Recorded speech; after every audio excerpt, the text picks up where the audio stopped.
Subscribe to our YouTube channel and hit the bell icon so you never miss a video from Radio 1. Welcome to Climate Warrior with Bhumi Pednekar and me, Hrishi K, on 94.3 Radio 1. It sounds very fancy, carbon footprint. Let me just explain it. It's a measure, just a measure of the total amount of greenhouse gases released to the atmosphere as a result of your actions, my actions. How much carbon dioxide, how much nitrous oxide, how much methane release is our lifestyle causing? And Bhumi is back. What's up? What's up? I'm back and we are going to speak about how can we reduce our carbon footprint, which is honestly the need of the hour. And there are so many ways of doing it. It's just that most of us are unaware of it. And today we are going to educate people and give our gyan and give our knowledge and have fun. You already knew about this, but I didn't. It was only when I was reading up to keep abreast with you that I found out that the WWF and a few other prominent sites, authorities have their own carbon footprint calculator. Talk about that, please. Yeah. So the carbon footprint calculator basically helps you calculate, what is your contribution to the phenomena of our planet heating up, global warming because of your actions. That's exactly what the carbon footprint calculator does. For example, if you have a t-shirt, your t-shirt has a barcode. Okay, if you scan that barcode or put in whatever the number that your calculator requires, depending on how it works, it'll actually tell you how much water went into making that t-shirt, what was your carbon footprint, as in how much CO2, methane or other poisonous gases did making this t-shirt release into our atmosphere. Now what happens when we have these gases, these poisonous gases like methane, carbon dioxide that are released into our atmosphere? They get trapped and they increase. That's the reason our planet is heating up. Our temperatures are rising up. And again, in one of our previous episodes, we spoke at length about what happens when our planet heats up just by 1.5 degrees. Okay, so there is not a prediction, a scientific calculation for what happens with every 0.5 degree increase in our temperature. And I would request all our listeners to just go Google it, because honestly, those statistics and that scenario will give you shivers down your spine. You know, it's such a dumb thing in rural India. Everybody cycles. And then you see these large, pictures, videos of people in China cycling. And then you look at Indians and how cycling was always primary for us. Yes. Not anymore though. And then you feel, why is it that any other country should be beating us at it? Absolutely. In the healthy spirit of competition. I'll tell you what, India for very, very long kind of pioneered the way pioneered a sustainable lifestyle. If you go back a few generations and just see how our grandparents lived, right from segregation to composting to lesser consumption, to no wastage, to being compassionate, empathetic, and to actually care about the resources that went into their household. That's exactly what a sustainable lifestyle is. That's exactly how you reduce your carbon footprint. So today you have so many campaigns where people are propagating cycling or carpooling, using public transport, reducing your consumption, reducing food wastage. Let me just tell you, food wastage is actually the largest contributor to the phenomena of global warming. It is the largest the food industry has the largest carbon footprint. The meat industry has the largest carbon footprint. Now, what can you do as individuals to make sure that you're not contributing there? So listen, one of the biggest lifestyle changes that I did was I went vegetarian. I'm not that kind of person who's gonna who's gonna be very preachy about it, but it is one of the best decisions that I took in life, and it happened because of all the work that I did towards the environment. The kind of things that I read and just the barbaric nature of how the industry ran and just the amount of pollution and the amount of contribution the industry had towards our planet heating up and towards climate change and how irresponsible they were towards our environment was one of the biggest reasons I went vegetarian. Very happy. But if you don't want to make that switch, what can you do? At least buy your meat, or I don't propagate it, but at least go local. Make sure that you go to local vendors. Don't go to larger industry options, because they are not doing it the responsible way. Again, I come back. Why can't we eat local? Why is it that we have to import our apples from New Zealand, or our kiwis from wherever, or our oranges from wherever? It's bizarre. Why? If we start eating local, if we start eating foods that are indigenous, it's way healthier, it's good for our economy, and it's good for our planet. It's these kind of lifestyle changes that help you reduce your carbon footprint. Again, I'm an actor. People think actors live a very, very fancy life. I actually don't. I live a fancy, sustainable life. I say this time and again. I eat local. I enjoy crops. I enjoy food. I enjoy things that are grown in my area. I love oranges from Nagpur. I love apples from Kashmir.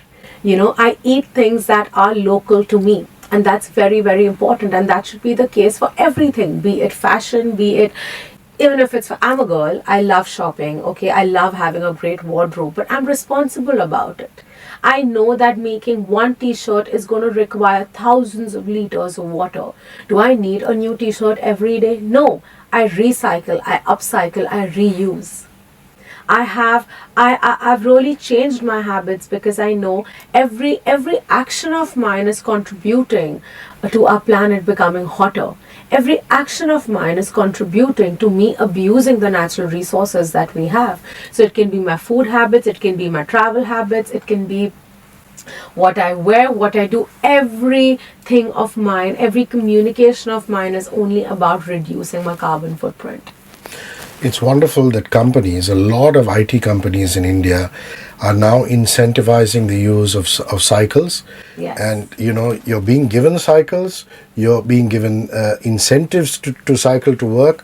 And of course, the point that she made about eating local also helps farmers in your vicinity. Yes. Your local farmers in drought conditions and drought times. Let's talk a little bit about synthetic fibers and these fabrics that use crude oil as fossil fuel. You just mentioned, very rightly so, that you recycle your fash. Thrift fashion, vintage fashion Is the best. is cool, isn't it? It's a little very bit about cool. that. And can you be spotted at flea markets? Oh, yeah. In fact, my jewelry, for example, what I'm wearing right now is vintage. These earrings that I'm wearing, they are vintage. The idea, and I also feel vintage fashion is very cool. As an influencer, I want to let people know that it's okay to repeat your clothes. I literally have 3 Climate Warrior t-shirts, and for the last 3 years, I've only been repeating them. And why not? I have to interrupt you here. This is the first time I'm interrupting you, because I want everybody who's listening and watching to see this. I suggested saying that will there be multiple changes through all the videos that we do?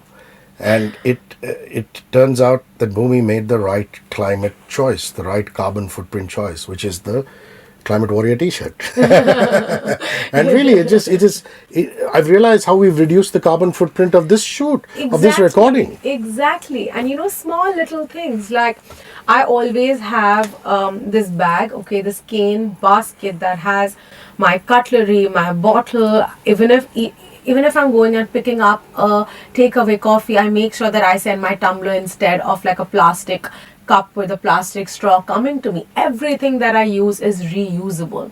So coming back to fashion, it's like my team knows that I am not the kind of person who's going to overshop or who's going to overconsume. The good thing is, when you're an actor, you're actually borrowing most clothes and you give them back, and I love that concept, because there's somebody else who's going to use the same. But even when I shop, I make sure I buy things that are going to have a longer shelf life.